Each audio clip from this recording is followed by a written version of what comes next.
Really delighted to have you joining us for such an important discussion today on this topic of AI and the future of negotiation.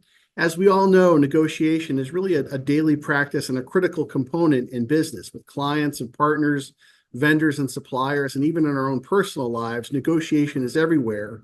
And increasingly, I think we're becoming aware as business leaders and professionals of the importance of AI. So it's really wonderful to be exploring the intersection of these two topics of AI and the future negotiation.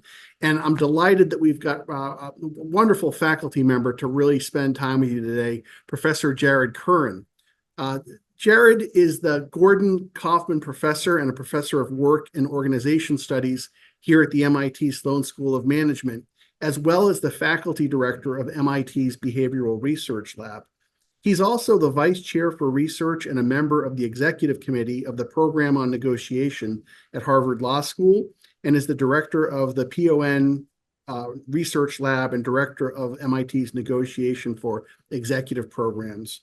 Over his career, he's won numerous teaching awards here at MIT, and his programs at Sloan are some of our best attended and highest reviewed programs through our entire portfolio.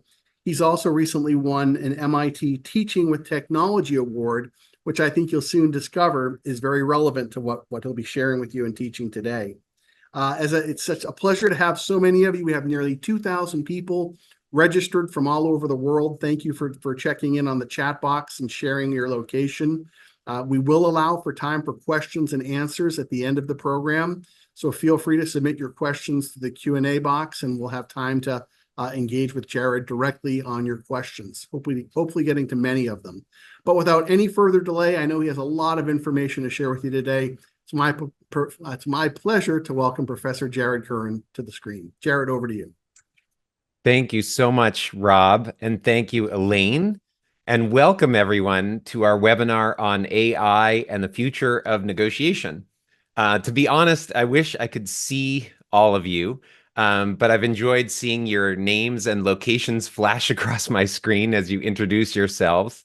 I've been teaching at MIT for over 20 years, and it's a pleasure to see some of the names of my former students. So welcome back to you. And to others here, I'm delighted to welcome you for the first time, in some cases, to MIT. I'm a social psychologist, and I study the psychology of negotiation. And I'm excited to share with you some work I've been doing with many colleagues here at MIT and elsewhere on AI and the future of negotiation. So first, let's start talking about what is AI. That will be the introduction to this session. Many of you probably think you know exactly what AI is, but we're going to define it in a formal way. Then we'll spend most of our time talking about how AI is transforming how negotiation research is conducted. And then near the end, we'll talk about how AI is revolutionizing the way negotiation is practiced in the world and the way negotiation can be taught. Finally, at the very end of this session, I'm excited to share with you some opportunities where you can learn more about negotiation. And I will, at the very end, give you an opportunity to bargain with a bot, which is an interesting experience if you've never tried it before. So I'm looking forward to your feedback on all of these facets of our program today. As Rob mentioned, if you have questions, please don't hesitate to submit them through the Q&A tab, and we'll try to save some time at the end for the questions, even if we have to go a little bit over the hour. So let's start with this question of what is AI? Many of you probably have heard the term AI many times, and you probably have a good sense of what AI is. But what's interesting is these days, most of us, when we think of AI, we think of generative AI. We think of things like OpenAI or ChatGPT. But in fact, AI has a much broader definition than that. Britannica defines AI as the ability of a computer to perform tasks commonly associated with intelligent beings. So you can probably imagine many computers that you've encountered in your lives, not just over the last 5 years, that seem to be doing things that a human could do. That is defined as AI. In fact, we can see in this talk many examples of AI. I'm not just going to be talking about generative AI, although I will be discussing that especially toward the end of the presentation. But I'm also going to be talking about other facets of AI like machine learning, computer vision, affective computing, that's computing related to emotions, and natural language processing. So all of these are facets of AI that have really revolutionized research and teaching in negotiation. So I'm excited to get started, as I hope you are. Let's start with the topic of negotiation research and how AI has transformed the way we can do research on negotiation. So I want to argue that there are really three different ways that AI has transformed negotiation research. The first is that AI opens up new kinds of data that we can now analyze. The second is new kinds of analyses. And the third is new kinds of confederates.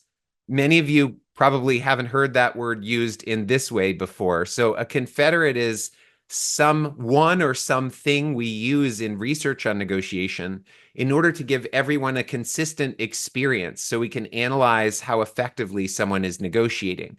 You can think of a confederate as being analogous to if you were playing tennis. It could be like a backboard or a ball machine that keeps giving you consistent types of shots for you to try to return. And a confederate is just like that. It could be a person, or in this case, a device that gives you consistent ways of facing another negotiator. And we want to see how effectively people deal with those examples. So I want to share with you 4 research projects that illustrate two of them new forms of data, one of them a new form of analysis, and another one a new form of confederates. We're going to be talking about thin slices of negotiation, which has to do with conversational dynamics. We'll talk about facial expressions in negotiation, the role of silence, and negotiation personas, and how these personas can create confederates in negotiation and also teach us to be more effective in negotiation. And as I'm presenting this research, I'll also share some of the practical implications of the findings as we go along. So let's dive into the first project on thin slices of negotiation. So in this project, we're going to see examples of how AI can analyze or give us new forms of data to examine in negotiation. You can see that there's a QR code on some of my slides, and that's just a way for you to use your camera, your phone, to scan that code, and you can see the actual article that's generating this slide. So if you want to go deeper into any topic, please don't hesitate to do that. In addition, I'm grateful to Elaine, who's going to be putting into the chat the hyperlink to each one of those articles. And that way you can actually see, as she's already done, the link to thin slices of negotiation. So in this study, what we did is we recorded people's negotiations using a digital recording device that existed before AI. And our data in this study is looking at the first 5 minutes of a negotiation. So this would be an example of what our data looks like. You would have 2 negotiators, one on the top, one on the bottom, and they're communicating during the first 5 minutes of their negotiation. And what we found in this study, which was really remarkable and striking, is that only by listening only to the first 5 minutes of a negotiation using this device, we were able, using AI, to predict 30% of the variance in the objective outcome of these negotiations. So this is remarkable because we're only listening to the first 5 minutes. And even more remarkable is the fact that not all of the participants were negotiating in English.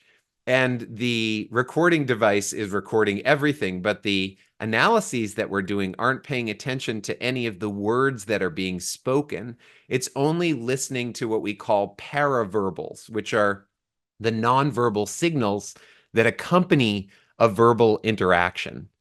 It's interesting also to look at the types of signals that we examined. So we looked at something called activity level, which is just simply the proportion of time that each speaker is talking. We also looked at engagement, which is the degree to which each speaker's speaking turns are in training or predicting the other speaker's turns. To do that, we used something called hidden Markov models, which is actually a precursor to today's generative AI. And then we looked at something called emphasis and something else called mirroring. And I want to tell you about a couple of the findings because it's interesting the way they interacted with the status of the participant in the study or the role that they were assigned to in the study. So we found, for example, that high degree of activity, like speaking more, was positively associated with performance in negotiation for high status parties, but not for low status parties. So high status parties like vice presidents versus low status parties like middle managers. We also found that that mirroring was beneficial. So mirroring is the reciprocation of sub 1 second utterances. So in conversation, sometimes people's utterances are less than 1 second long. Like somebody might say, uh-huh, or yup, got it, things like that. When one party is reciprocating the other party's sub 1 second utterances, we call that mirroring. And what we found is that low status parties, when they engaged in mirroring, this was positively associated with their performance in negotiation, whereas not for high status parties. Then to give you one more example, emphasis is the degree to which there's variance in people's volume and pitch. So if you had high variance, it would be almost like a tremor in your voice, where sometimes it's high, sometimes it's low, you're kind of all over the place. And variance, this high variance that we call emphasis, was actually negatively associated with performance for both high and low status parties in negotiation. So this was an example of how AI can be used to provide new kinds of data, like you can see on my screen, where we can analyze this data to learn more about negotiation. And the technological opportunities here are really exciting. We could design a coach, for example, to listen to the first 5 minutes of your negotiation and predict the outcome at that point so that you might have the ability to intervene later in the negotiation process. Another form of new data that we're examining is facial expressions. So there's a company that was spun out of the media lab at MIT called Affectiva, where the technology in AI has allowed us to do affective computing, where essentially we can understand somebody's facial expressions in real time using computers. And thanks to an MIT Sloan graduate who founded a company called iMotions, this technology is now available to researchers around the world. So using iMotions, we're able to analyze negotiations in real time and after the fact to understand people's facial expressions and what they might mean in negotiation.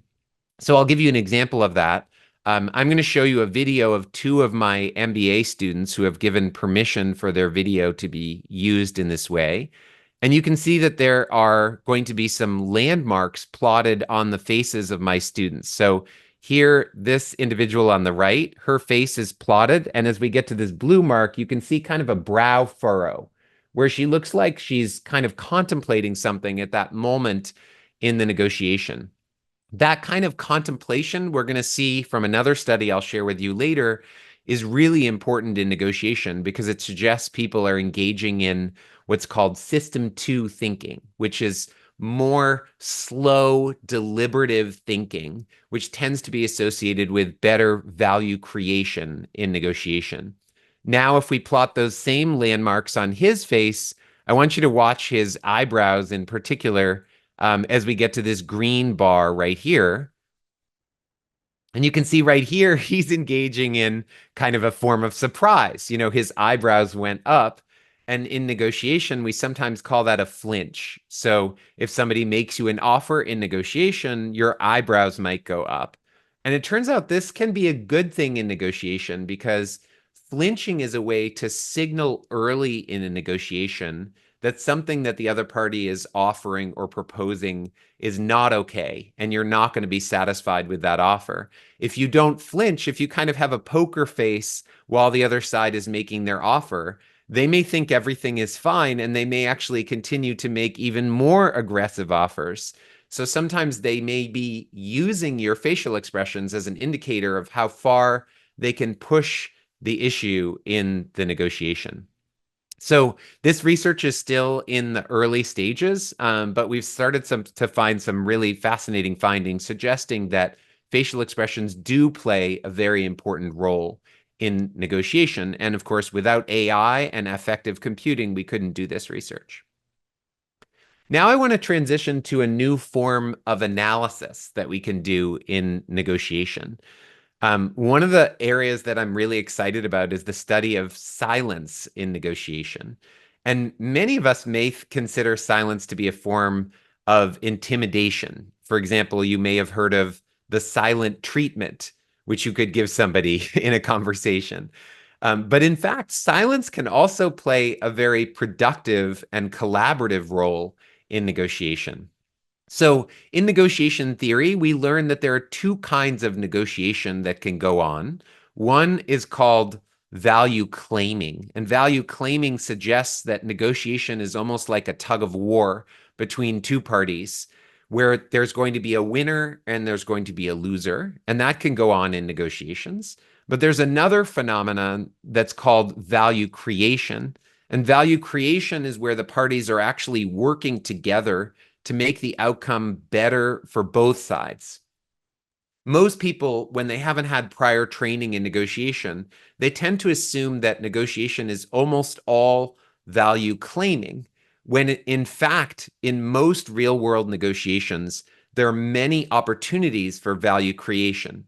So one of the central endeavors of researchers in negotiation is to try to come up with ways to get people to recognize opportunities for value creation so that they will be more effective in their negotiations. And in our research, we're using as one of those ways is silence. So here's an example of a negotiation that we could analyze. Imagine that this line represents the flow of a negotiation. And every time you see a blue box, that's one party speaking. And every time you see an orangish box, that's the other party speaking. So what we did in this study is we used AI to look over the thousands of utterances across our data set of recorded negotiations and identify all the instances of value creation that were taking place spontaneously in the negotiations. So these breakthroughs you can see kind of plotted on my slide. Then we used another form of technology to identify all the instances of silence or pauses in the negotiation. And we cast a kind of a shadow from every pause forward in time across the transcript.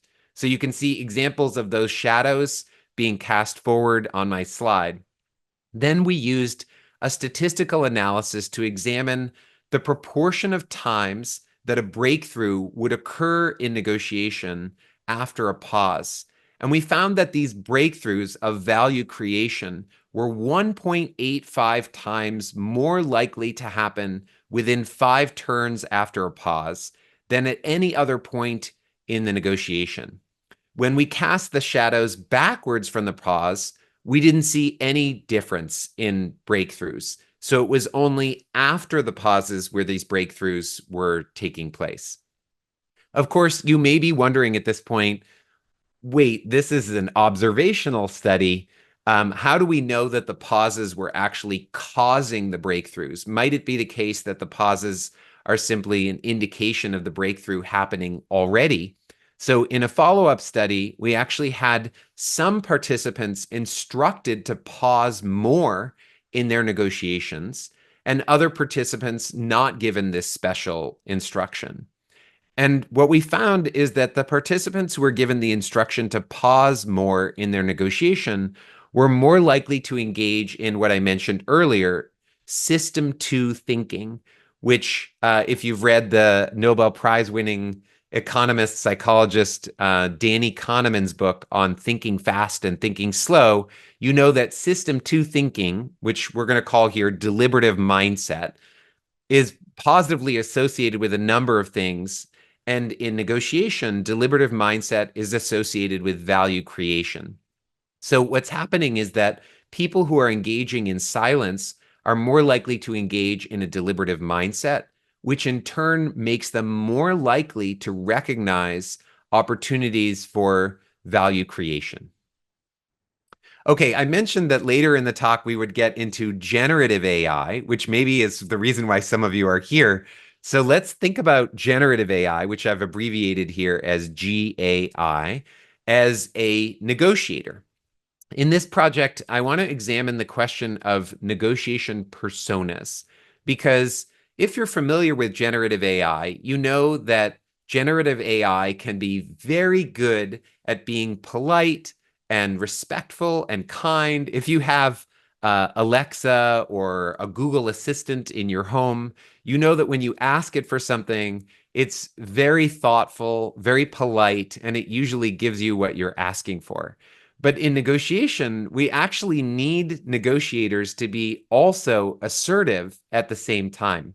So there are really two approaches to experimentally manipulating generative AI's behavior to make it also an effective negotiator. The first method is by experimentally manipulating the limits of the generative AI. So, for example, if you've ever taken a course in negotiation, you know that one of the greatest predictors of performance in negotiation is the party's best alternative to a negotiated agreement, or their BATNA. The better your alternative, the more powerful you can perform in a negotiation. So by experimentally manipulating the BATNA of the bot, of the generative AI, we can actually make some of the AIs be more assertive in their negotiations.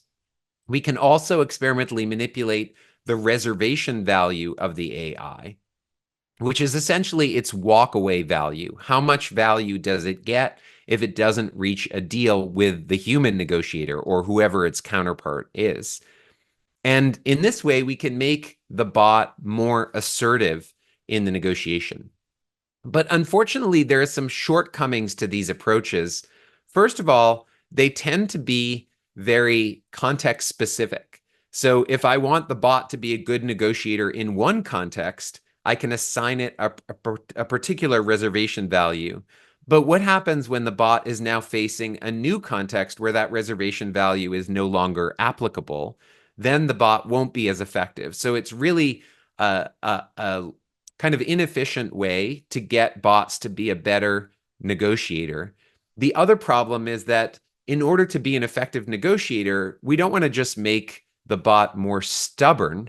We also want to make it more thoughtful and creative. So now I'll turn to a second approach to manipulating generative AI's behavior. And this one is called personas. So we're experimentally manipulating the outward traits that the AI is displaying in its negotiations and interactions with other agents or people. There are two ways of experimentally manipulating the bot's persona. One is through the use of stereotypes, like we could prompt the generative AI by saying, act like a hostage negotiator.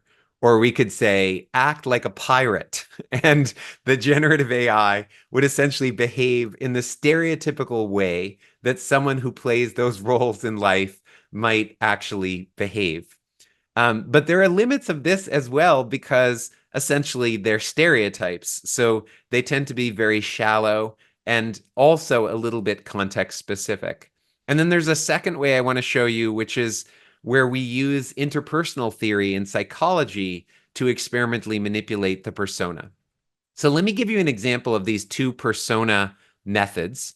First, stereotypes. If we want to make a generative AI powered bot more or less effective in negotiation, we could use stereotypes of how people tend to negotiate. For example, later in this session, I'm going to give you an opportunity at the very end of this webinar to negotiate with two different bots. One of the bots has been programmed to negotiate as Obama would negotiate, and the other bot is going to be programmed to negotiate with you the way Trump would stereotypically negotiate. So in this way, you'll get to experience what it's like when the bot takes on the persona of Obama or Trump. And just to make it fun, you can also turn on their voice. So you can negotiate with them using your voice, and you can hear the voice of the former president as well. I'll be curious to see how many of you decide to negotiate with Obama and how many of you decide to negotiate with Trump, which may not depend on your political views. The other method, though, I think holds a lot more promise, which is experimentally manipulating the persona of the bot using interpersonal theory and psychology. Interpersonal theory and psychology argues that if you want to understand somebody's behavior in interacting with other people, you need to know two things about the individual.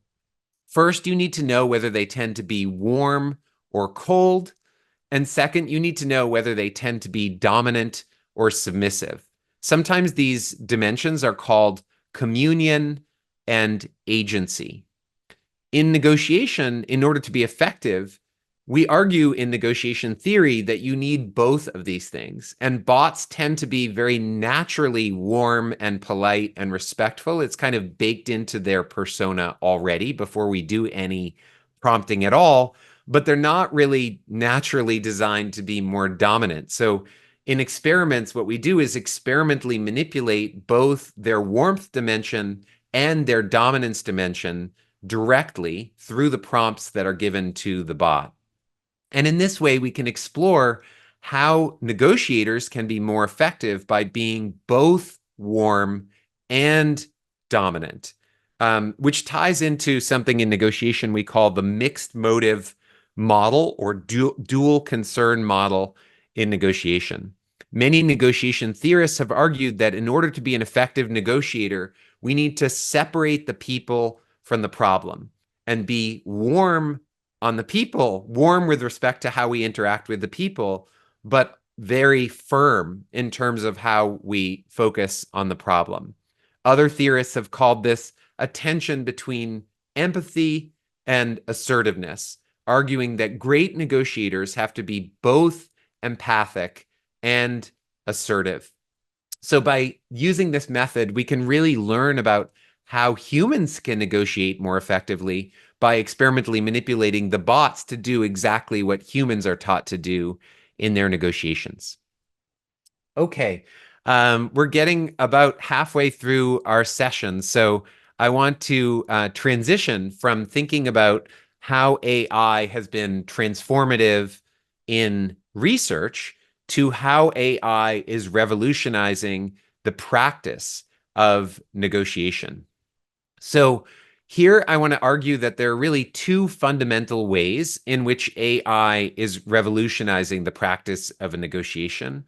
One is that AI is now providing a kind of way to have an agent negotiate on your behalf. The AI becomes your representative doing your negotiations for you.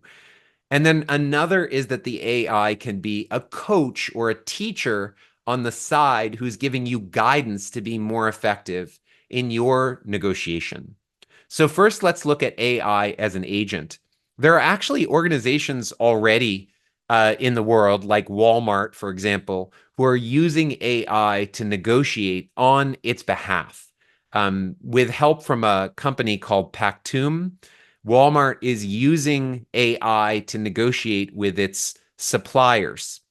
There are other companies like Nibble who are outfitting e-commerce sites like Amazon, for example, with negotiation modules that could be used for consumers to negotiate the prices of products rather than just paying a fixed price for that product. So these are examples of how AI is going to be increasingly used as an agent on behalf of an entity, like an individual or an organization, to negotiate with other humans, or even in some cases with other agents. You could have bot versus bot, and we can talk more about that in the Q&A if people are interested. We're also doing research on those kinds of negotiations. The other example I mentioned is AI as a negotiation teacher.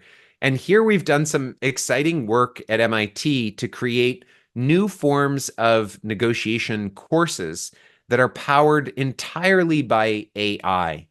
And you might think that this is just science fiction, but actually it's very exciting to see how AI has some advantages over teaching in the kind of traditional ways.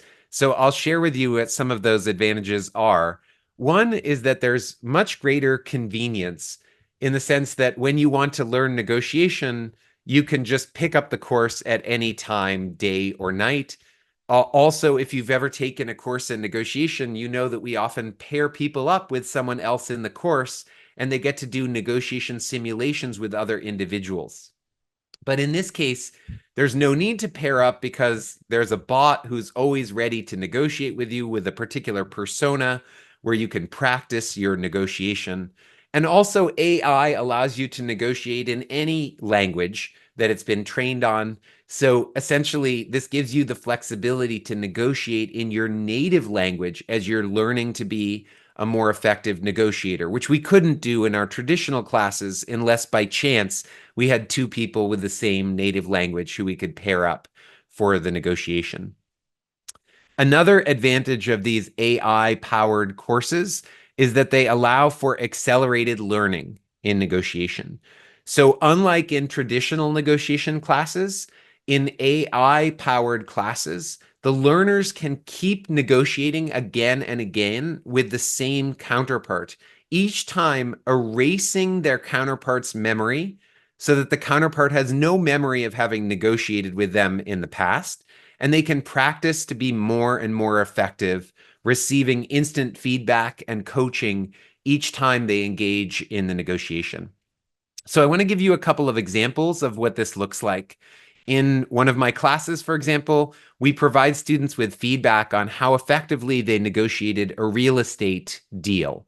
So in this case, they were negotiating over the purchase of a house, and you can see the distribution of all the students in my class, in this particular AI-powered class, when they were negotiating with a bot who is playing the role of a seller.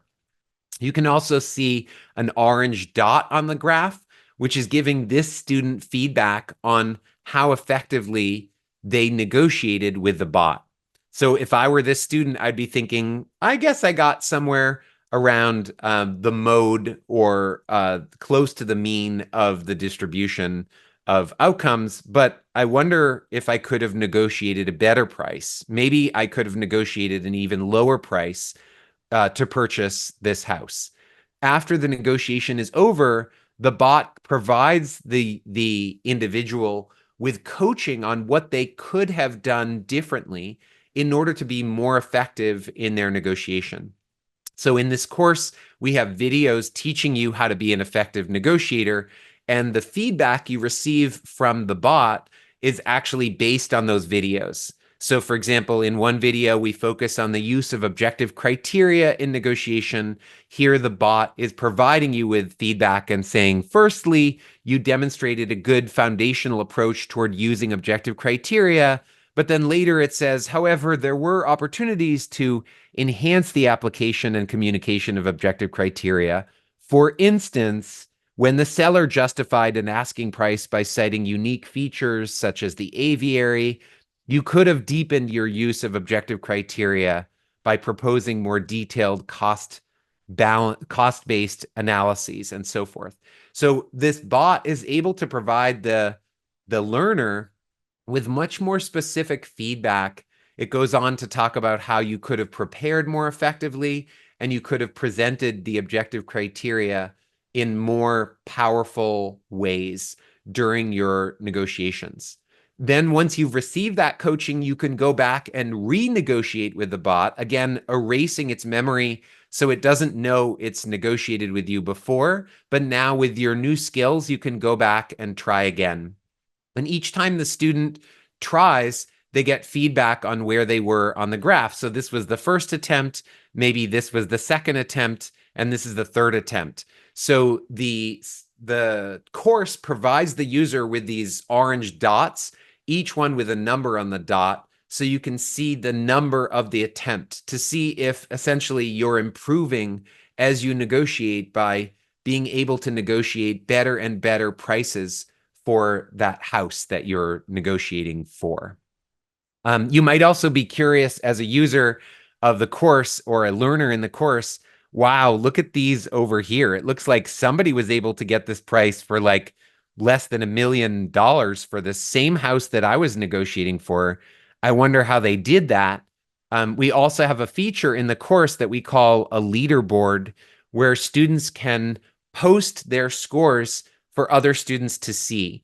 And they can put in their real names. You can see some of my students actually put their real names. Some of them just put like pseudonyms on here. But here's the student who negotiated $900,000. And if I want, I could actually click on this view transcript button, which would allow me to see the transcript of that student engaging in that negotiation. So I can learn from one of the other students in the class, how did they do that? How did they actually get such a good price on the home? And then I can go back and do my negotiation again and see if I can emulate that behavior, and maybe I can get a good price like that on the home as well. In more advanced courses, we can teach more kind of sophisticated topics in negotiation, like how do you negotiate when your counterpart is using difficult tactics on you?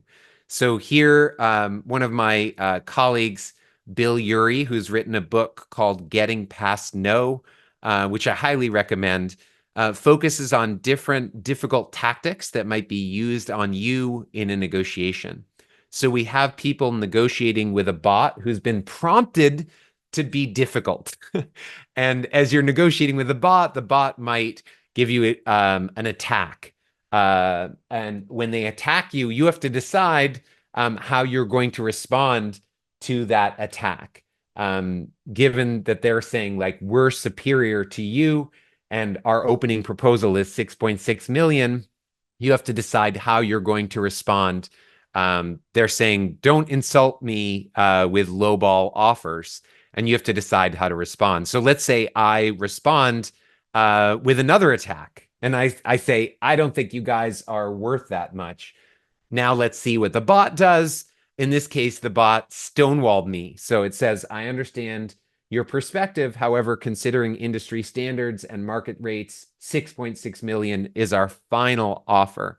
The negotiation just began, so it's kind of strange that this would be their final offer.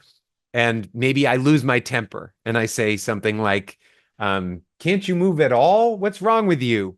So notice I'm actually attacking them as well. And now they're going to go back and say, okay, in this case, it's using a trick. It says our capabilities and results are unmatched. We're the best you've got. You won't find better value elsewhere. Now, maybe I would find better value elsewhere, but they're just saying this to me. So I have to decide how to respond. And in the course, you learn techniques like build the other counterpart, build your counterpart a golden bridge, or go to the balcony to be a more effective negotiator. So if you find yourself losing your temper, you kind of step back from the process. You might say something like, okay, I hear you. You guys are good at what you do. Let's step back and see if we can find a way to generate some options that would help both of us in this process. And now the bot's going to respond to me. It looks like it's rewarding me by saying, I appreciate your willingness to negotiate. Let's discuss the terms that could benefit both parties. So we try to program the bot in ways that it's behaving like a human would behave. When a human gets attacked, the human tends to want to attack back. And so we want to make sure that the bots are doing what a typical human would do in negotiation. Then, once again, the bot provides you with feedback and suggests, you did go to the balcony pretty effectively. Remember to use the circle of value that we learned about in the course and consider naming the game, even though that wasn't done so effectively in my negotiation. It also gives you the ability to ask questions and probe deeper. In case you don't understand what one of these concepts means, you can ask for more advice from your coach, from your helper. And then also, it gives me a sense that, like, in my negotiation, I lost my cool. I kind of reacted with frustration. I became too angry. So maybe I want to go back and I want to see if I can do that differently the next time. But I don't want to do the entire negotiation over again. So we have a feature we call a time machine feature where I can go back to my transcript and review it. And I can think to myself, oh, here's the point the bot was talking about where I lost my temper. And I can just click on this little timer icon. And when I do that, it actually gives me the ability to edit what I said. So I can change this response, not lose my temper, and then see how the bot will respond to that kind of move in the negotiation. And the system shares all of my data with me each time I negotiate, so I can see the branching futures that I could have by saying this one way or another way or another way. It will save all those. I can almost be my own psychologist, and I can kind of analyze what I could have done differently in my negotiations to see different pathways and explore how those would have created a different outcome in my negotiation. I don't have a lot of more time, so I won't go into all facets of the course, but we have one course that's basically focused on all the essential topics that a negotiator needs to know to be an effective negotiator. And then we have another course, which will be released soon, that is on advanced topics in negotiation, such as dealing with difficult tactics that your counterpart may use on you. We also have the ability in this second course to negotiate in multi-party settings. So you are negotiating, but you have 3 parties or 2 parties negotiating with you, and both of those parties are bots. So it's you and 2 other entities which are played by bots, and you're doing that negotiation to learn about multi-party negotiation. We also have a team-on-team negotiation where you and a bot are negotiating with 2 other bots, an opposing team on the other side, and you can privately chat with your teammate. Your teammate can give you advice. You can give your teammate advice during or before the negotiation. So I'm very excited about these courses, and I hope you'll give them a try if you're interested. In terms of other opportunities to learn more about negotiation, I wanted to share with you some of my favorite books on negotiation. Getting to Yes is the most popular book ever written in the field of negotiation. Getting Past No is a book I mentioned earlier on dealing with difficult tactics in negotiation. The social psychologist Bob Cialdini wrote a book on influence, which is highly useful in a negotiation setting. And my favorite book in negotiation is a book called Difficult Conversations, which doesn't even have the word negotiation in the title, but it's basically a book on how to be a more effective communicator, which is very useful in negotiation. My advisor when I was an undergraduate, a mathematician named Howard Rafa, wrote a book called The Art and Science of Negotiation. So if you like the mathematical or strategic aspects of negotiation, you might consider checking out that book. And finally, I want to leave you with some opportunities to learn more in negotiation through courses and practice opportunities. So I mentioned to you at the beginning of this session that at the end, I would give you an opportunity to negotiate with a bot programmed to be like Obama or a bot programmed to be like Trump. So in a moment, we're going to share with you links so you can go do that yourself on whatever device you have. In addition, I want to share with you some upcoming courses on negotiation that I'm teaching. We have a course called Mastering Negotiation and Influence that starts in June. And there are actually other versions of that course that start in September if you're interested. And then we have another course called Negotiation for Executives, which is a course that's taught live online. So the first course, Mastering Negotiation and Influence, is kind of self-paced. It's a 10-week course. You can do the work basically on your own schedule, although it's kind of week to week, giving you assignments. Whereas Negotiation for Executives is a 3-day course when it's taught online and a 2-day course when we teach it in person at MIT. But I know people here from all over the world. So if you can't get to MIT, you can easily take that course online. There's one in October, and if you go to the website, you'll find others later in the year and next year.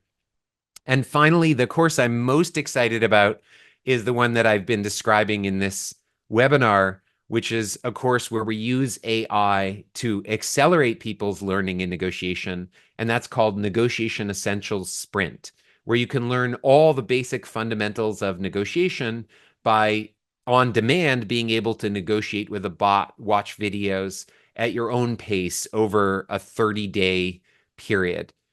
So you'll have access to the program to do it at whatever pace is convenient for you. I also put my LinkedIn profile down here and would love to communicate with you after the session is over. So now let me share with you all the links in case you're interested in actually going and trying these negotiation opportunities with Obama or Trump, or if you're interested in registering for one of our upcoming courses. Luckily, we have an extra 10 minutes or so if there are questions. And I haven't been looking closely at the chat, Rob, so hopefully you'll tell me what questions have been asked and if there are some that we could address now. Absolutely, Jared. And I just want to thank you for really for covering such relevant information, I think, for all of us over the past 50 minutes and doing it in a way that I think hopefully has impact, that everybody will be taking away some valuable insights that will help them better understand the implications of AI and how it can be used in the field of negotiation. I do encourage participants to continue to submit questions through our Q&A box. We'll be happy to get to those. We already had several submitted. And the first one I'd like to ask you, Jared, is it seems like a few of the questions are kind of a qualitative, trying to assess whether bots or humans are better at negotiation. And an extension of that, to what extent does a human need to be in the loop? That's the phrase we hear very often about AI. Does a human need to be in a loop? Do you ever foresee a time when it's bots negotiating with bots and bots versus humans? What are your thoughts there? Yeah, that's a great question. So to the first part of the question, I've actually been doing a fair amount of research on who negotiates more effectively, bots or humans. And of course, the answer to that question depends on what version of OpenAI or Google's bot or Microsoft's bot you're using in the research. In our research, for example, we're using GPT-4 as the engine of the bot negotiator. And what we find is really fascinating. We find that GPT-4 is no better and no worse at negotiation than humans. At this point, it's actually kind of a tie in that horse race when we have humans negotiating with humans and we also have bots negotiating with humans. We find that the humans and the bots get basically equally good outcomes. But what's fascinating is that the bots tend to be better at humans at fostering what we call subjective value in negotiation, meaning what kind of impression did they make on their negotiation counterparts. And the bots tend to make better impressions on their human counterparts than humans tend to make on their human counterparts. We call that paper smooth operator because essentially the bots are very smooth, very respectful, and that tends to make a better impression on their counterparts. And then this actually gets to your second part of your question, Rob, which is that increasingly organizations and humans are using bots to negotiate on their behalf. And I see this as becoming more and more prevalent. On the one hand, this is a good thing because if I were negotiating with a company, I'd rather come out of my negotiation feeling good and feeling treated respectfully and kindly. So in that sense, negotiating with a smooth operator might make me feel better. But the problem is that imagine if I'm negotiating for my salary at a new job that I'm thinking about taking, and the company that's hiring me sends its bot to negotiate my salary with me. While the bot may make a really good impression on me, and I may leave feeling really good about that agent, the problem is when I go take my job, I actually have no rapport with my manager, who I'm going to be working with in the future. So while the bot made a great impression on me, I don't even know my hiring manager yet because I've really only gotten to meet their bot. So I do think there are limitations when you send bots to negotiate on your behalf. The bot might foster really good rapport, but you haven't fostered really good rapport with your counterpart. I see this as becoming more and more prevalent, people using these bots to negotiate on their behalf. And I think it's both exciting and also a little bit frightening in terms of what the world will become when none of us do any of our negotiations anymore. We're all having it done on our behalf. Right. Thank you for that. Another area where that fielded generated several questions was around effective computing and facial recognition technology. And I think in general, people were looking for your thoughts and comments around limitations or some of the history of facial recognition not being or having biases with it. And then also gender or even cultural differences from different parts of the world where customs and norms and facial expressions may be different. How are those factored into effective computing? Yeah, that's a great question. We do actually find, first of all, that when we use affective computing, when we use devices that are recognizing facial expressions, that we have to make sure that the training set of the device that we're using is broad enough to capture diverse expressions of emotions. Emotional expression is not universal around the world. One of my colleagues, Hilary Elfenbein, has written a lot about that topic. And I think that it's really important that the training set is broad enough and diverse enough to make sure that it's equally good at recognizing subtle facial expressions from one culture or race or gender as it is from another. And then to the second part of the question, in terms of um, what we can learn from people of different backgrounds and cultures, it's actually fascinating. We have one study on something we call incoherence, which is a difference in what you're saying versus what your face is communicating. So we use AI to recognize examples of disagreement in negotiation. And then we look at what facial expressions the AI is able to pick up on during disagreement. And it's fascinating because some people disagree with a smile. So while they're disagreeing with you, they're smiling. And we call that incoherent because you're hearing one thing, but you're seeing something else on their face. And in some cultures, actually having a disconnect between what you're saying and what you're communicating subtly or indirectly is actually normative and good.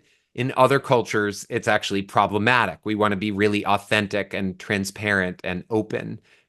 So it's fascinating to see how that incoherence varies across different conditions of the study. Our preliminary results suggest, for example, that high status parties who are incoherent tend to be very effective at making their lower status counterparts feel good in the negotiation. But when lower status parties are incoherent, it is not as effective at making their high status parties feel better in the negotiation. When they disagree with a smile, it's less effective as a low status party. Thank you. taking a step back and looking kind of at more the macro level, I think we're seeing trends for greater and greater adoption of people in the workplace adopting and using generative AI in their roles, sometimes using it as an intern or to assist in administrative tasks. But it also seems that it's evolving. Not only is the adoption rate increasing, but the technology itself is evolving at such a fast pace. You mentioned ChatGPT-4. Can you comment on kind of the arc of development and how you see this moving more mainstream into the workplace and how the technology might improve in the next 6 to 12 months? Yeah, some of my colleagues at MIT have done studies on other facets of the ways in which AI can improve performance in other organizational settings, not just in negotiation, but it seems that AI is helping in many aspects of our work, helping us be more effective at coming up with creative ideas, for example, or helping us be effective in writing business plans, writing emails, responding to different things in the world, or even giving us psychological help, like as a therapist would. And I generally have a lot of enthusiasm for the ways in which this is going to help us be more effective in many realms of life. In terms of the progression of the AI, it's important to separate, I think, hype from reality. So some of the sort of marketing of AI can sometimes be further than where the technology is, because there's a temptation as an AI company to move so fast that we release products that, sometimes products might be released that don't deliver on exactly what they say they'll do. And the companies are relying on the users to kind of get the kinks out. And I think we're seeing more and more of that. So I think eventually we'll get there, but the hype is sometimes further than the actual quality of the products. So be careful about that Thank you for claims that. that are made. And I see we're approaching the top of the hour, so probably time for one or two more questions. I know that for many people, negotiation causes anxiety. Do you have any suggestions for what people can and should do if they feel anxiety about negotiations? That's a really good question. So, I actually have a hidden slide that I want to share with you. Let me just see if I can find it. We had one study we did at MIT at the Behavioral Research Lab where we had participants negotiate while they were walking on treadmills, and we experimentally manipulated the speed of the treadmill. So you might ask yourself, some people were negotiating on fast treadmills and some people were negotiating on slower treadmills. You might ask yourself, would I negotiate better if I were on a faster treadmill or a slower treadmill?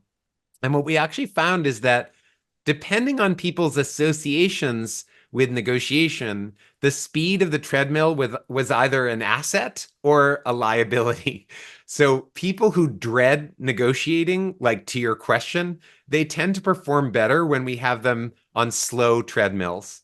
But people who look forward to negotiation, we find they actually perform better when they're on fast treadmills. And we replicated this study without using treadmills at all. We had some people instructed to negotiate while being seated, and then other people were instructed to do their negotiations while walking. And we found the same exact effect. People who dread negotiation perform better when they're seated, and people who look forward to negotiation tend to perform better while they're walking. And the reason why this happens is because whenever we negotiate, our physiological arousal gets heightened. Like our heart starts beating faster, we might sweat a little bit more. But that's not inherently bad. It depends on how you appraise that reaction.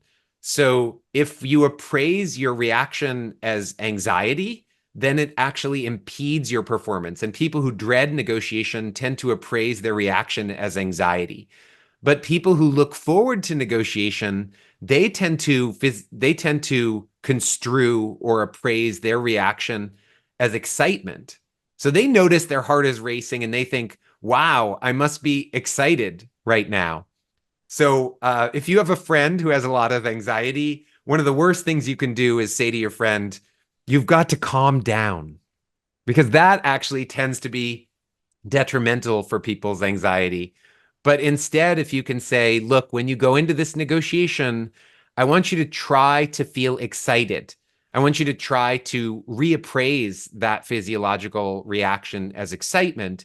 Then you may be able to actually improve your negotiation in spite of, or maybe even because of your physiological reaction to it. And Jared, that's just a great reminder of how deeply knowledgeable you are in the field of negotiation, the psychology of negotiation and conflict resolution. And it's wonderful to see you expanding from that base into the more current topics of AI and how that's impacting people. So thank you not only for your time today, but for all you're doing to really stay at the cutting edge of negotiation. We're delighted to have you teaching in our programs. For all of you that have been on the webinar with us today, I hope you enjoyed this hour as much as I have. It's been great to see some of you feeding in your results from the Obama-Trump the sample there. So I'm glad you're doing some action learning and applying what you've learned today. Jared, thank you again. I want to thank Elaine and her team for organizing and supporting such a great webinar. We'll have more to come in the future from MIT Sloan in our Innovation at Work webinar series. Until then, we look forward to seeing you at MIT, either in one of our classrooms here or online. Our goal again is to really try to help you develop skills, frameworks, and capabilities to be effective in your roles. So appreciate your time today and look forward to seeing you again soon. Thank you very much. Thanks a lot.